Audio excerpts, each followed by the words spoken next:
Welcome to Our Journey to Equity, a show that believes that 1, health equity is a right for all individuals, and 2, the solutions for how we can get there are found in our own communities. So I'm on a journey to find those solutions and amplify them so that health equity isn't something we hope for, it's something we actually experience in our lifetime. And if you're still listening at this point, I'm assuming you also want to experience this for yourself, your family, your children, and your community. So let's see where this journey takes us together. All right, fam, welcome to our next journey. I'm your host, Tamara Smith. I'm a healthcare executive and health equity practitioner. And on today's journey, we are talking with Kenny Robinson, who is the founder and executive director of Freedom Fighting Missionaries, that in my opinion is one of the leading reentry organizations in the country. There's so much good that Kenny has done while leading this organization, and I am thrilled to share his journey. Make sure you listen to the end, because by the end, you'll be able to, number 1, understand what reentry has to do with health equity and opportunity. Number 2, understand how reentry has impacted people of color. And number 3, know what you need to do in your community today. So let's jump right in. Kenny, welcome. Thank you for having me. Yes, thank you so much for being here. So on Our Journey to Equity, I typically share a little bit about my journey to set the stage, but I did all of that in season 1. And so there is a video. If you need to learn a little bit about my journey, maybe you're joining us for the first time, please feel free to jump on YouTube, check that video out, or listen to it on the podcast. You can hear a little bit about my journey into the health equity space and organizing and community engagement. But we're not here for me. We're here for you today, and we want to learn a little bit about who is Kenny, what is Freedom Fighting Missionaries, and what does that have to do with some of the inequities that we see in communities of color and with people of color. So to kick off, we are going to just explore together. Okay. Tell us a little bit about who you are and how did you get here today? Well, I am thankful to be here. Very thankful that you are somebody who have not only watched the journey, not jumped on the ship as it has already sailed, but we did meet now over 3 years ago with intent and interest to learn more about the work that we were setting off, right? Never could you or I imagine that we would be here so fast. Yes. A lot of the doors that have been broken down and even those that have been opened were unimaginable because they had never happened before. That's right. In this space. So I'm grateful for all of my day ones right, who believed in the power of the Black man and what we can do with community. So thank you for that. I set out on this journey to support those coming out of incarceration, those that are criminal justice involved, based off of my own lived experience. That I'm careful to note a lot of the struggles that we have faced in our community as it relates to criminal justice and the impact of the court system for us began in the womb. Right, so I can go back that far, right, to before I was even born, and the things that my mother and her mother's mother went through that set the stage, right, that made it possible for massive amounts of Black men, women, and children to enter into the justice system. That's good. And for me, I was born in Hempstead, New York on Long Island. Born to, at that time already, a mother who had experienced drug addiction. Right? My father who in and out of jails and prisons right, in the 70s and the 80s, right, where poverty looked a lot much different than it does now for Black people. Right. I'm at an age now, 45 years old, which made me a child in the 80s. Right, so, you know, my age range is the first generation of Black youth to have parents that were addicted to crack cocaine. Yeah, I was just going to ask that. And we were the first group to experience that. We're the first group to, as children, to be dealing drugs and dealing crack cocaine out on the streets. And the first children to be highlighted on the news as such, experiencing teenage pregnancies, coming out of some of the most disadvantaged schools across the country. And the crack cocaine epidemic did not spare not one city, right, all the way from the smallest city to the largest city. And we were a part of that struggle, That's right. which many families were separated and never reunited. And that is what happened to us. So from mother to grandmother to auntie to foster kids and group homes, many of us experienced a pathway like that, that according to all the statistics that existed at that time, they were able to design and build prisons based off of our third grade education and reading level. Wow. And put forth beds based off of that, knowing that we would, overfill those beds. So, by the time I was 15 years old, I was already selling drugs and already deep into the streets. Already had a baby on the way. So all the things that you just mentioned. All of the things that I just Yeah. mentioned, Yeah. that people were getting paid to predict these things to determine how many beds would be needed for people like me. Right. I have a 9th grade education on paper, which means that I've completed the 9th grade and nothing else. From there, I went to get my GED. They said, you can't even come back to no high school, period. Not even alternative school. The only thing you can do is get a GED. Wow. All right, so one Saturday morning, I got up and drove over to the community college in Surrey County, North Carolina, at the age of 16, and signed up to get my GED. Wow. And so they said, take the little test so we can see where your education level was at. Okay. So we can get you training for the GED. But I ended up scoring so high on that, they said, oh, well, you could take the next test that comes available, which was the next week. And I went and took that test. And they said, well, you scored so high on the GED test that you actually qualify for a scholarship if you want to go to a community college or advance your education. Right? There's funds. I was already at that time emancipated on my own, getting food stamps in my own name. And you were 16? Yeah, I was 16 and a father of one at that time. So I did that. Got my GED and went to community college. Mind you, I'm still in the streets, right? We getting money. But can I ask you about that? So you were selling drugs, but you also, it seems like there's another part of you that wanted to advance your life from an academic standpoint. And that's because I had a 3rd grade teacher who had invested in me, and she never left my side, no matter what I was going through. She was always there for me. Even when I was in the streets, I would run into her. She would check in on me. One thing that she instilled in all of her students, and we were her first 3rd grade group, right, for her right out of college. So she was, all fired up. Had energy. Yeah. And she invested in us, and specifically in me, in reading comprehension. Okay. Right. So not only did she make sure that we read well, she made sure that we understood what we was reading. So all throughout, from then on, I could read the newspaper and understand what I was reading. Wow. And I never gave up on academics. Some people are gifted in certain areas anyway, right? So had it not been for the trials and tribulations, I probably, education-wise, could have done much greater things. Sure. So I did end up going to the community college.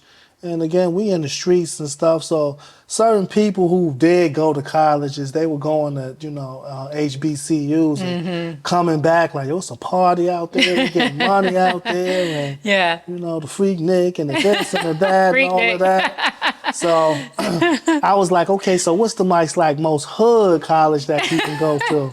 Because if I'm going to go to a university, I want to go to the most hood one. Yeah, yeah. And at that time, that was Shaw University in Raleigh. Okay. Yo, it's right in the projects. So, you know, you're talking about 95, 96. So I had to like dial 411, get the Wow. number to the college, call the Wow. college, ask for Yeah. them to mail me the app. No internet yet. Yeah. Right, mail me the application. I filled it out. They accepted me. And I went down there to the university in a Cadillac on rims with a big banging system. I need a picture. $40,000 and I ain't know $40,000 and That's a lot of money. yeah, Back in my little- 95, 96, yeah, that's a my lot of little money. weed to smoke. We was getting money. A Yeah. lot and a little weed to smoke and went to the university. And one thing about me, I went to class. Right, we did everything we did. We partied. I went to class, but never left the streets. Continued to have children. Ended up having to go on the run, so wasn't able to finish my degree. Still in the streets, going hard. And by the time I was 21, I had 5 children already. And by the time I was 23, I was indicted on a federal case for bank robbery. We was into everything and when we was in the streets. I went to trial with the feds on that case. Won in the first trial, had one juror who would not vote for not guilty. And then the second trial, the second trial was based off of my life in the streets and criminal activities so I was found guilty not on the case itself, right, but on, you know, what had now accumulated to a lifetime of being in the streets and a lifetime of crime. You know, back in them days, catching state cases, and I had a lot of them, 32, a lot of serious felony shootings, drug charges, and everything. But you could pay lawyers, right? So I had already spent about $250,000 in lawyer fees by the time I was 23. Wow. Yeah, and had, you know, got a lot of cases dismissed because of that. So when it came time for them to sentence me in my federal case, the judge actually gave me 5 years more for the record that I didn't have. Oh my goodness! Wow. Right, so and it was in the book. They could do that. He said my criminal history didn't truly reflect the seriousness of the things that I had been involved in. So they gave me 5 extra years for the record I didn't have. The first time out to prison did 10 years. Right, with 5 children. My oldest daughter at that time was 7 years old. In the second grade. And 10 years later, when I was coming out, she was in the 12th grade, graduating high school with 4 other siblings in immediate need. And immediate need means like tampons, lotion, deodorant, basic picture needs. Day. Right. It's, you know, going out with my friends, need $10. Right? Didn't have that. Begging, right, for a job and opportunity. I had relocated to Charlotte, North Carolina, searching for an opportunity. I had sisters here, 2 sisters here, cousins, family had moved here, growing city in North Carolina, and I was under the false impression that somebody would at least let me clean their bathrooms, right, or hold up a flag out on a construction site, right, just get a job and get myself a shot. Sure. Right, the streets and all that stuff is always there. It wasn't going anywhere, and I knew how to do that. But it was the opposite for Charlotte, North Carolina. In fact, this was the worst city that you could be black, poor, have a criminal background, and have any shot at upward mobility. According to the statistics that were being conducted at that time in the study, to see what was the impact of upward mobility on, you know, residents of Charlotte and Mecklenburg County. And I was in that, going through that at that time. Wow. Searching for a job and opportunity. And, So can you take us back real quick to your mindset at the time? So you're just getting released from prison, and it sounds like you had already determined in your mind that you were not going to go back to the streets and that you wanted to be able to provide for your children. And so you made the decision to go to a larger city where I think we would all assume there's more opportunity, right? And so you're, you know, fighting against the opportunity that's in the streets, or you can make money easily there. You've got a track record of success in making money in the streets, but also you trying to do the right thing, and then there not being any opportunity. So take us to that moment, those moments that you experienced. So you out and you're all encouraged and ready to go. Man, I read over 1,000 books while I was in there. I mean, I was a positive brother on the inside. I was ready to go. I knew how to talk to people, wasn't scared. But what you couldn't prepare for was the mental health part of things, right? And at that time, there was no mental health therapist to prepare you for that. That was specific to, a black man going through a reentry journey. Yes. Right? And the depression sets in, right? And at some point, the average person is ready to give up. Right? So I'm experiencing all of these things, looking at my gas hand that's close to E. Yeah.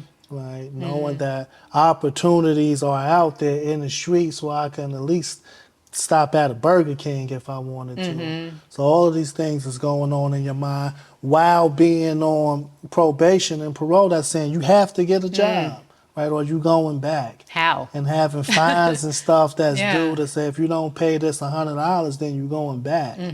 Right, so dealing with all of that while trying to sit in the class that's for basic computers, sit through financial literacy, all of the stuff that they say will help you to move along. But in all of that, there's always people, like in my case, who are praying for you, who are encouraging you to hang in there. And I had one such person like that. That was my Goodwill counselor, Verona Hendricks. She's still there at Goodwill, Awesome. friend of mine, who she walked every step of the way with me, went on interviews with me, encouraged me to, not give up. And she is the one who helped me get my first job after being denied 40 times in a row. Wow. And she helped me to get my first job at a Goodwill making minimum wage. Yeah. Right. I was so proud of that. That was my first real job, clock in, clock out job. I posted it on Facebook and everybody celebrated the fact that I had, my first job and Yeah. I had, resisted the lure of the streets. Yeah. You had your to first do that. win. Yeah, I had my first win on Yeah. the 41st Yeah. time. Yeah. I mean, most people can suffer through 1 or 2, maybe 3 or 4 rejections. 40. Yeah. What was in you that made you keep going? One of the books that I had read on the inside and what ended up becoming and is my favorite book apart from the scriptures, The Greatest Salesman in the World by Og Mandino. And then one of the scrolls, which is similar to a chapter in the way that he writes, is I will persist and I will succeed. Right? So I learned from that book and from books like The Secret that you just have to keep on persisting and being determined, and that it might take 1,000 times. Yeah. Right. So 40 seemed like a lot to the average person, but I have read books and stuff that say it may take 1,000 times. Right before you get a breakthrough, and I believed in that. I believed in the power of the universe and refused to give up, and I didn't give up and kept on going. Yeah, that's powerful. That's so powerful. So from your first job, minimum wage, take us through, I believe that there's a part of every journey where, we start to build momentum and then the unexpected occurs, right? The unexpected challenge that at first seems like everything's working against you, but what you realize after the fact is it's all working for you, right? So take us through this next phase of your journey and, how did Freedom Fighting Missionaries become manifested in your heart? Well, what was unexpected was that I had another child on the way. Hadn't been out of prison a full year yet. Yeah. You're very fruitful, Kenny. Yeah, very fruitful. So, you know, she stood for something for me, my daughter, that helped me to continue to push on. Right? And in that, I found myself continuing to take trainings and took some training in car sales. Okay. Begged the guy for an opportunity after I completed the 2 weeks worth of training. Of course, they said no because of my background. I asked for the head guy. Where's the head guy? Yeah. Right? Who can say yes? Yeah. He happened to be walking across the floor, and I stepped right to him and, you know, practically begged him for an opportunity. And he looked me right in the face and said, "You was a stranger to me. Why would I risk my whole livelihood and business for you? Right? And what can you bring?" Right? So you got this little elevator pitch standing right in front of the man. Right? He's in a suit. And I pitched to him that I just need an opportunity. You give me a shot, I won't let you down. He did that. And within 6 months, I became a top salesperson there. I tell everybody in every interview, every time I speak, that the biggest difference for me going into that dealership is that the digital divide was immediately broken. Right? Because I got a desk, I got the internet. You can learn now visually. I see. Right, all of the information is there. Right, nothing is hidden on the internet as it was in books. That's right. That's right. And I took advantage of that and became a top salesperson there. And then, you know, after 2.5 years, owner of a dealership invested in me to send me to finance school in Houston, Texas. So I came back to be a finance manager. And I'm in franchise dealerships, right? So I'm not like in Joe's used cars. Right. Yeah. You're really working your way up. Yeah. Became a leader there in the dealership and training. And then eventually got promoted up to sales manager. So I went from minimum wage at Goodwill to top sales guy to, you know, 150,000 a year and getting my kids through school and all of those things. And then, you know, you realize, as many of us do, even those who have not traveled the pathway that I have, right, that there may be a glass ceiling for you. Yeah. Because you're a woman. That's right. Right. And for me, because I'm black and I have a record, right, and in some cases, a white person, because they're from the South and they're in the North, and these things that create ceilings for us in America. And I had reached the ceiling there. I see. Right. As far as they ain't gonna let me own the joint. That's right. Yeah. You know, less than 1% of all of the dealerships in the history of the automobile have been black owned and operated. Wow. Right. So they'll let you get just so far. Just so far. Yeah. Now, in that journey in the dealership is when I started really investing in reentry and second chance opportunities for others. Right? So I become a success story now. Right. So I went to every nonprofit seeking help when I was on that journey. Yeah. Now, can we pause just here for a second? Because I'm not sure that everybody that's either listening or watching understands what reentry is. Can you break that down just for a minute?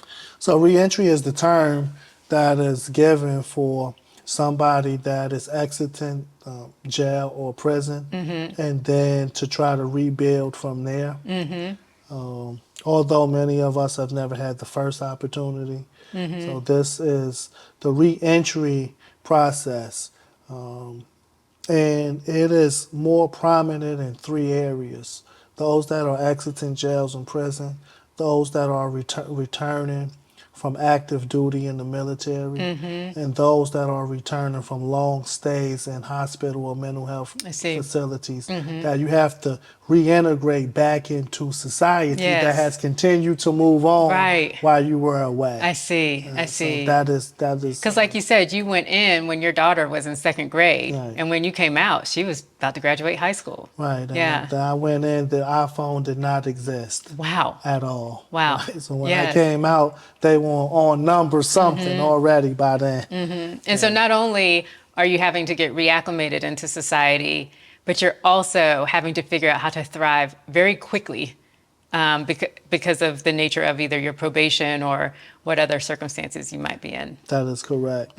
So while I was in the dealership, I had also asked the owners of the dealership, would they be considered giving other people a second chance opportunity like they had done Ah, me, right? And smart. the owner of the dealership, who's a good friend of mine to this day, Mr. Jim Keffer and Gabriel Faria, said as long as you would train them, be responsible, right, then we'll give them, give people opportunities, not only in car sales, but in the back office, on the lot, in the mechanic shop. And they did that.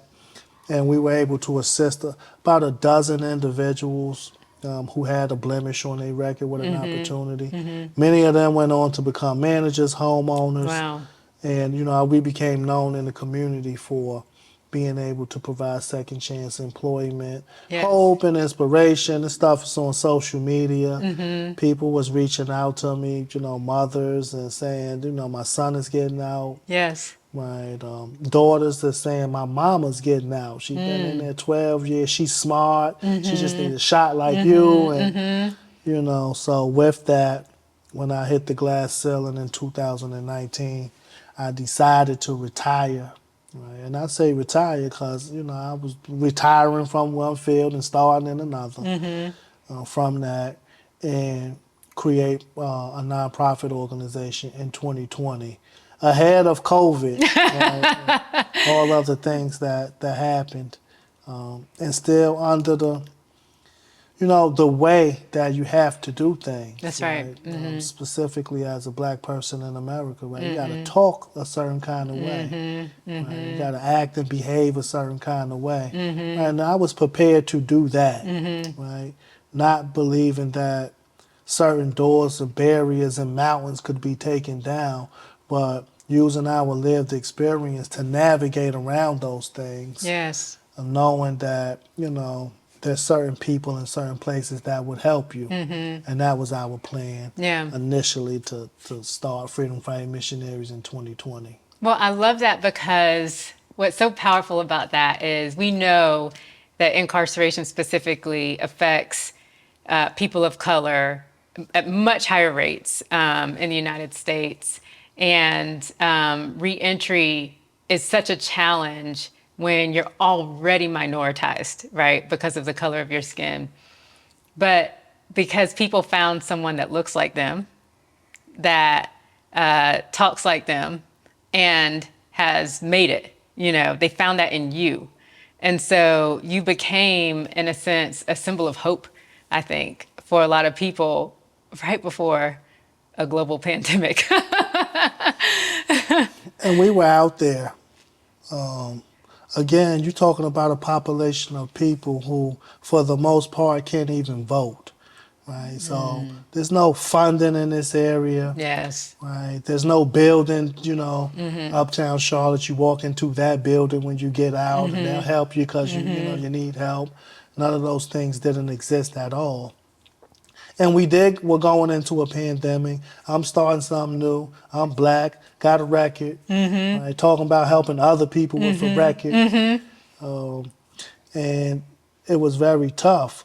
But what we also knew is that we was going to have to get out there with the people. That's right. See, one of the falsehoods in nonprofits is that people have a passion, they want to help, right? They think if I had this money, right, see, then I could take this money, put my passion and my dreams into action, right? But I need the money, right? And spend a lot of times advocating for that, right? And seeking that.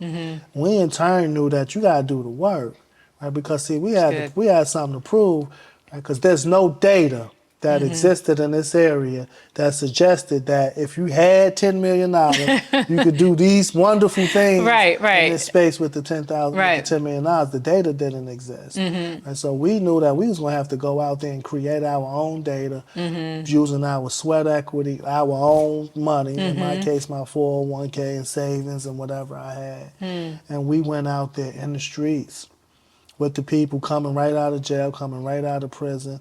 Some of them had been in there 10, 15, 20 years. The projects that they lived in didn't even exist Yeah, anymore. they've probably all been They've gentrified. been tore that Yeah. down, and that's been gentrified. And then now they got out of jail and got handed a small bottle of sanitizer and the paper mask. Oh, a mask. Oh, my Mask, gosh. Yes. Right, and we were the only people out there to assist many of them with our laptops connected, to our cell phone, Wi-Fi, because everybody's supposed to get a stimulus check, right? Even if you're coming out of jail or prison, right? If you're a panhandler, if you're a single mother living in a hotel, everybody's supposed to get one. But what if you don't have your identifications and your last known address is a prison somewhere?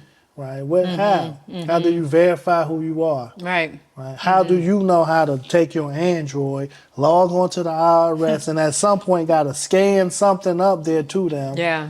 Right? They got to mail something. So all of these things that, the average person can't think of as a need were needs that we were addressing out there in the community as we were trying to build up our organization. And then they killed George Floyd. Oh, Jesus. Yeah. And protests and stuff that, so we had to shift, right, into protest mode, right, and we were out there protesting, staged a protest outside of the Mecklenburg County Detention Center for 110 days, 24/7. Wow. Right, assisting individuals coming right out of the jail and right out there on the street, building up community support, and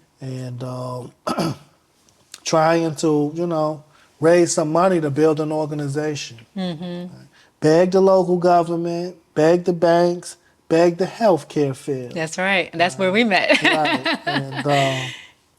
And, everybody wanted to hear about it. Many people understood the need. Right. But again, this had never been done before. It had never been done. And a lot of people in different industries hadn't made the connection. Nah. I think I remember one of the first time I heard your name was you had sent a message to our CEO of the organization I was with at the time. And they came to me and said, well, what does this have to do with healthcare? Right. And it has everything to do with the gamut of inequities, right? And health inequities they don't operate in a silo. They operate as a result of systemic injustices that have occurred over generations. You just took us through an incredible history of what happened in the 60s and the 70s in our communities, being raised as an 80s baby with a parent that's an addict and another parent that's in and out the system. And so here we are today, as a result of generations of systemic inequities and injustices. And health equity is a portion of that. So it's all connected. And here we go right into the healthcare field, right? That was amongst, all of the people that we were seeking help and assistance for the people that they received a large amount of COVID dollars for. That's right. Right, had raised a lot of money in the name of the poor, and the black and the poor, right? And we're supposed to be using those funds to assist the black and the poor, right. Right? That was in the middle of a global pandemic, and the numbers were stating that these people are suffering the worst. The right? sickest. The sickest. That's right. And the least access. So, we raised money, $20 and $30 at a time on social media, right? Crowdfunding. I learned marketing and advertising in the dealership too, because vendors had to go through me to get to the boss. So I've been through 1,000 presentations. So I learned the power of social media outreach and advertising and marketing, specifically in the new age of marketing and advertising. So we used that, and we raised $178,000, $20 and $30 at a time in 2020. Wow. Right, and used those funds to assist the people that we set out to assist. So in 2021, we shifted our focus away from traditional sources of funding like city, county government, state and federal government, banks and foundations, and focused on the healthcare field. Right? Because I knew that there was a similar pathway between the people that we serve coming out of jails and prison and those that are coming out of hospitals. So, I've reached out to every major healthcare, Novant Health, Atrium Health, and Cardinal Innovations, which was behavioral health at that time. Right? Of course, the Atriums and the Novants, right? They took the meeting and heard what I had to say, and but what ended up happening with behavioral health care, I was able to convince the CEO of Cardinal Innovations, which was Trey Sutton at the time, right, to at least meet with me. Yes. Right, and he came down and we had coffee and we met, and I was able to explain to him out of my mouth and show him some of the struggles that we were talking about. And he gave me an opportunity to present that to their board, right, who makes the decision on funding. And all this stuff is virtual, So I presented to them, to their board, in short, that if you black, you have a criminal background, and are a Charlotte native, that in fact you have a disability, right? That's equivalent to a blind man, right? Wow. Or a one-armed man. Now, you can still get a job, a certain kind. You might could get housing, but certain kind. You could get health care, but see, a certain kind of health care. Right. That's not the same as presenting a Blue Cross Blue Shield card, right? This is a Medicaid card, or this is low-income health care. Right. See, you on a sliding scale stuff you never even heard of before. Right. And they gave us our first grant after hearing my desperate crying plea for help, and that was $100,000 to start with, which could might as well have been $100 million at that time. Absolutely, right. Allowed us to formulate our program into the 4 core basic need services that it is today, which is identifications, followed by healthcare, employment, and housing. Okay. And see, healthcare is second after identifications. Don't worry about even healthcare. You can't if you don't have your identification. Right. But healthcare becomes important secondly because, okay, if you do get a job but you don't have your insulin, you're going to pass out at work. That's right. Now, you don't have you won't be able to keep your job, right? There's something right now that if a doctor could just look at you now, right, it's called preventative care.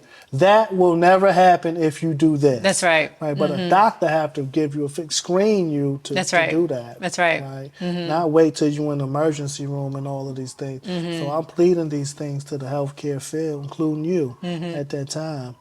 Right, and this is the reason why we need support. That's right. Because there's a huge inequity in healthcare for men and women exiting jails and prison that they were getting in there. That's right. And then they get out, and then what? See, there's healthcare in there. They That's have to give you your medicine, right? You can see a psychologist. All of the stuff is in there. But then you get out, you got a 30-day supply of those things. That's right. And if something happen, go to the emergency room where they'll write you a prescription that you got to pay for. Right.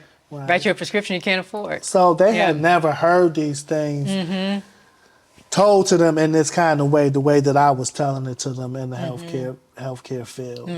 So that was how we, started working with those in healthcare and getting them to see the light. Yes. Right.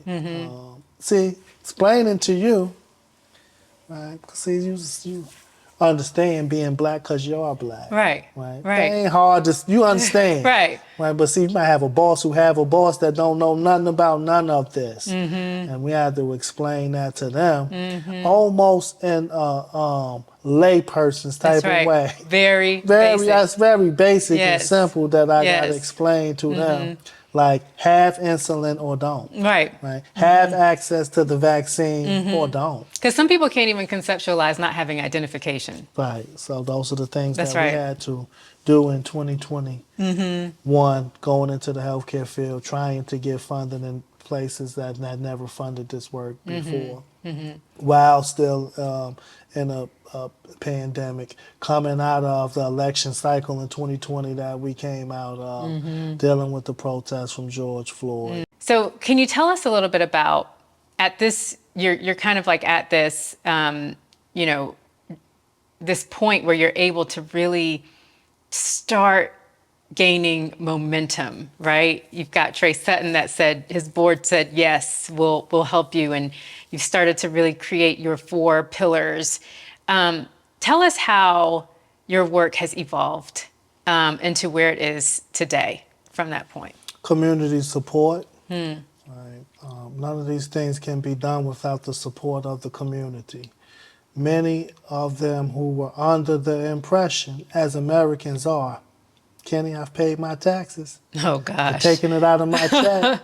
It's going Wow. somewhere, right? And surely they have a government program for that. Wow. And people are choosing, right, to live in poverty. See, some of those people out there, they want to be homeless. They're choosing to do that. Wow. Some of those people, they're choosing to commit.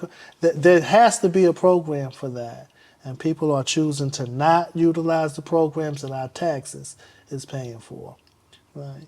So my biggest plea have been to the community, right? That is not the case. That's right. Many of us are living witnesses to that, right? And explaining to the community why we need their support, right? Because we need them to go in their pockets, right, and donate or use their lived experience to volunteer, right, and come out and support this work. Yes.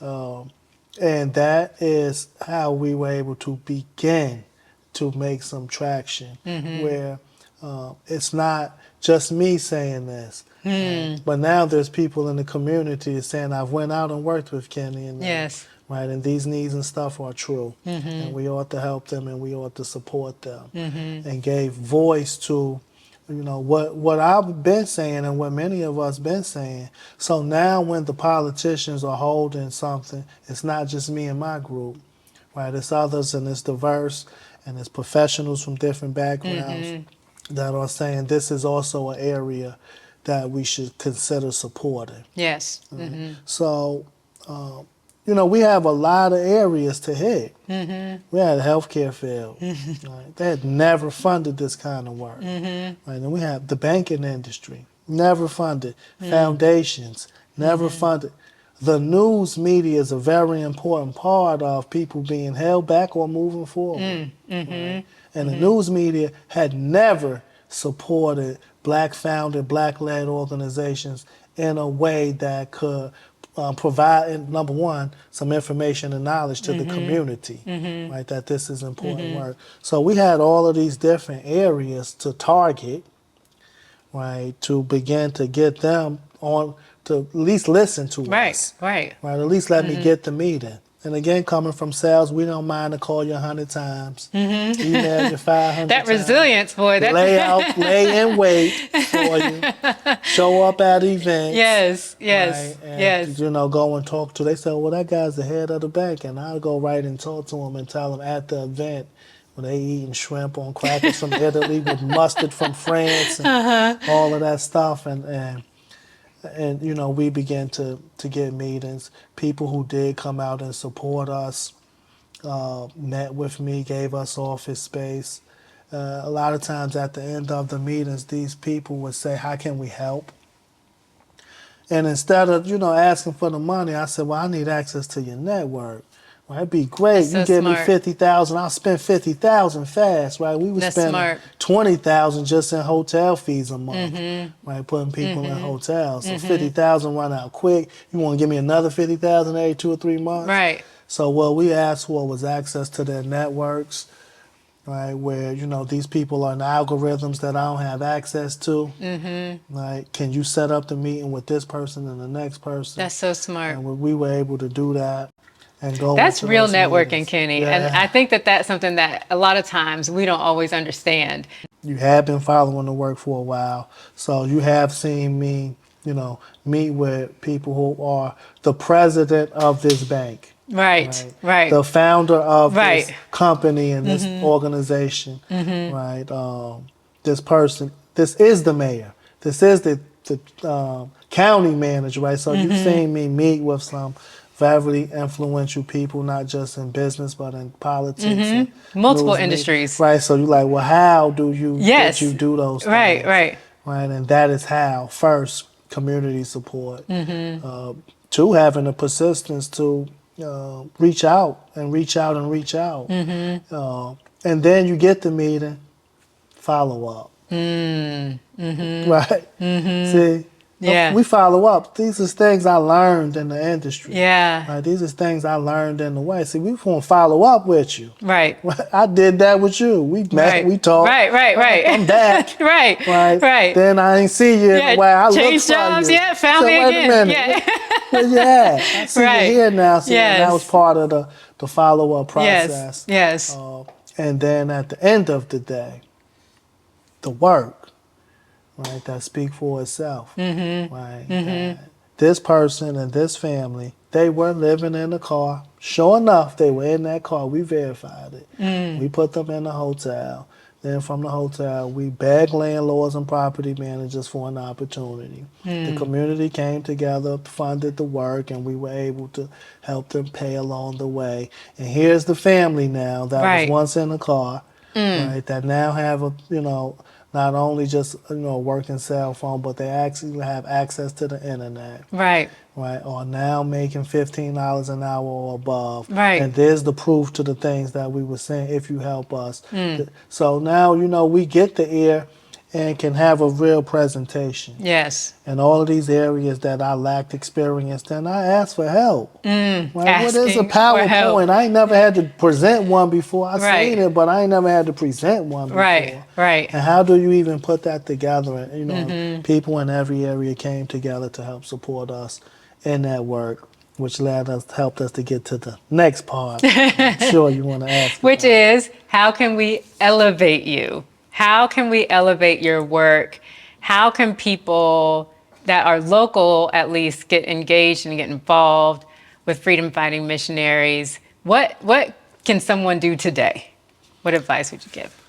Share the work, right, and awareness, which is the greatest thing, right? Because we always need math to kick in, right? That where mathematically, if enough people become aware, some of them will help. Yes. Right? Some of them will volunteer, some of them will be supportive, but you don't have that opportunity if the awareness is not put out there. That's right. So that's the most important thing you could do, even more so than donating financially to the cause. Because that awareness is powerful. Yes, it is. Yeah. And the power of the networks that we have just inside of our home, right? Because you have, a family, and you have a husband, right? And he has a whole other side of family. That's right. Separate from your side of family. That's right. Right. So just in the home, we ask for people to begin to spread that awareness, bring light to the work that we are doing, to the families who are being impacted in a positive way, and then also share that in their houses of worship,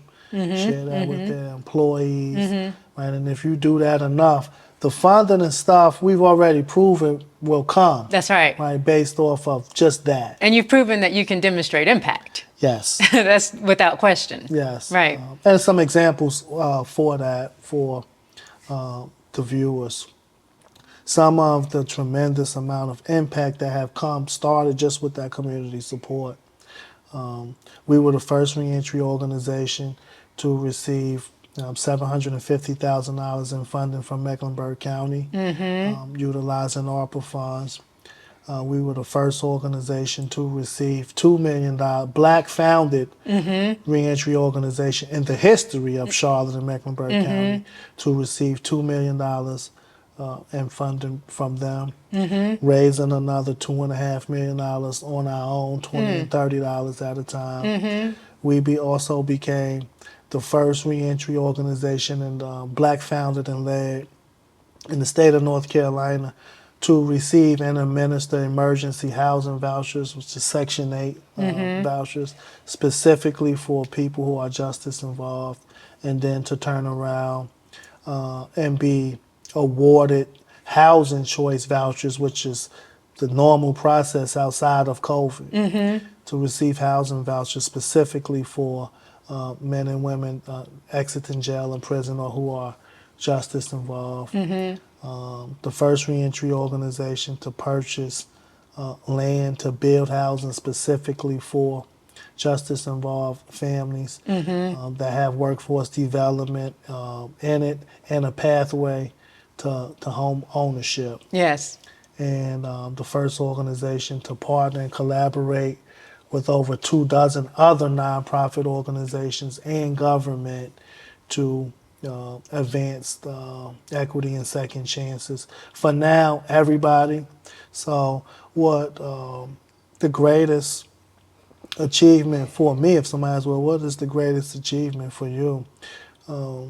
That has been being able to take this work, right, and move it outside of race. Right? Because outside of race, right, is humanity. Right? So see, you now doing something that's now greater than just race. Yes. Right? This is like humanity. Like Yes. this can help the humankind, Yes. right, and Yes. mankind. It can help right? advance our society. Right, if we Right. just thought this way and if Yes. we just centered people, right, that need the help, right, well, that is succeed, racial equity, women's right. This is like for all. Yes. And we have now seen the work that we have been able to do in the community affect all levels of people. Gosh, Young that's and so old, good. white and black, and people, immigrants, right? Professionals, that's in corporations, founders of companies and organizations who have now come back to say, well, I've now learned so Right. much We get it now. from you. Yes. And that is our, for our organization, our greatest achievement is superseding what we initially thought we Right. were trying to do, to being able to inspire hope and just, Yes. mankind, period. And Katie, that is what equity is all about. It's not about taking something from someone and giving it to people that don't need. It is about really evolving our society and just making us more humane, right? Making us remember that we're all human and that everyone deserves a chance, regardless of color, regardless of background. Everyone deserves to be able to thrive and to have a healthy and positive quality of life. So I applaud you and thank you for the work that you have committed to, that you have just been so resilient and determined in this work, and for educating our community, for educating industries that really, when you began, no one really understood. No. And really, I think that you've been instrumental in helping reshape really how we think about even how we collaborate in the community and work together. So last question, where can we find you? Where can people find your work if someone's going online and they want to look you up?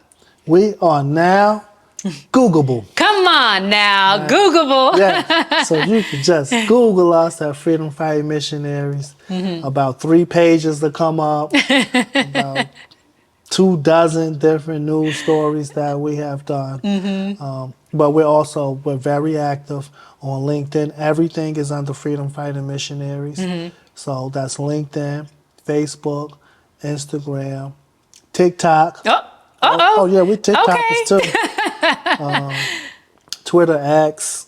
Okay. Right, we're on every site, and then also you could just visit directly our website at www.freedomfightingmissionaries.org. Okay. But again, now we're at a place to where if you just type in Freedom Fighting Missionary, you can't miss. I bought every domain. Even if you type it in wrong, we still gonna come up. Awesome. I bought every domain and trademarked everything that we could trademark, so you can't miss us. Wonderful. And I encourage people to learn about the work that we have done, follow us and support us. Many people want to make a donation and cannot. Your like, follow, share, comment is just as important as your donation. That's right. So please do that if you can't do nothing else. It's free to like, it's free to share, That's it's right. free to comment. That's right. It is free to be a supporter. And most importantly, if you find yourself or a family member in a position where they need our services, please feel free to reach out to us. The greatest thing that we do provide is hope and inspiration that there is an opportunity for your son, your daughter, your father, your mother, whoever your loved one is. Their life is not over. because they've had some contact with the court system, that there is a chance. We are now have second chance employment in almost every sector. Wow. Right? We know people who have come from nothing and they had a background. For sure, they are a doctor, they are a lawyer. Right? Many are into politics. We just in Charlotte just elected our first formerly incarcerated city council person, Wow. who is also a black woman. Right? So there's almost no limits as to where you can go. In fact, it looks like we're in a cycle now where you could even become the president. Hey, listen, we right there, charges. okay? So we're right there in those times. So, Yeah. again, thank you so much for having me. It's been a joy for us to circle back around. Yes, it really is. Yeah. Thank you so much for coming and sharing your journey and just educating us today. So, fam, thank you for joining us on another journey. And if something you heard here resonated with you, please follow Kenny, Freedom Fighting Missionaries. You can also follow our show at Our Journey to Equity and share this episode with someone you care about. Because remember, inequity and injustice thrive in silence. And the only way for us to make change and to live in the world that we want our children to inherit is to speak and to act. Quality health care is not a privilege. It's your right. Remember that. Thank you. See you on the next journey, fam.